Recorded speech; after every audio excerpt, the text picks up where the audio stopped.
আপনি এই ধান কাটার কাজ বা মাটির কাজ মানে করতে পারেন না কেন, কি জন্য?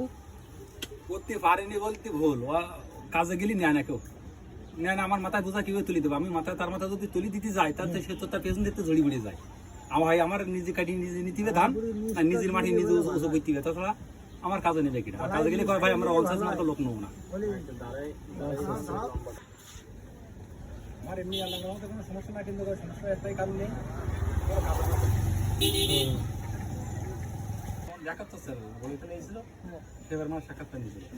তারপর ওই ওরা এই পেপারে দিয়েছিল, পেপারে দেখি।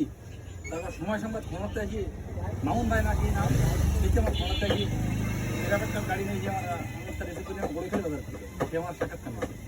সেই সাক্ষাৎকার নিয়ে 6 ফুট 10 ইঞ্চি উচ্চতার যুবক মোহাম্মদ কলিম শেখ, গুড়োখালী ইউনিয়ন, ফকিরাবাদ গ্রাম, থানা ফাইকাতা, জেলা খুলনা।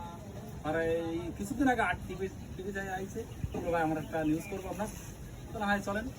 বাসায় নিয়ে এলাম, খাতে খেলি না, ওই সেই 6 ফুট 10 ইঞ্চি আবার সেইভাবে মাইবি আবার নিউজ করিস।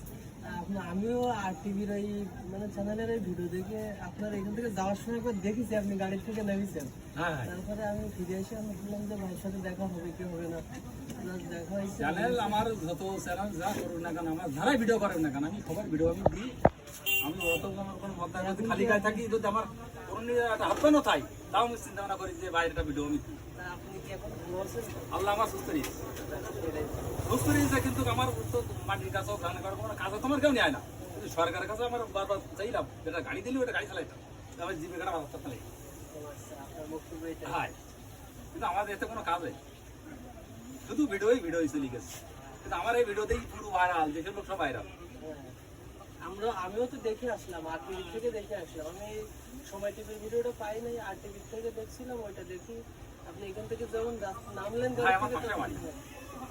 ঠিক আছে।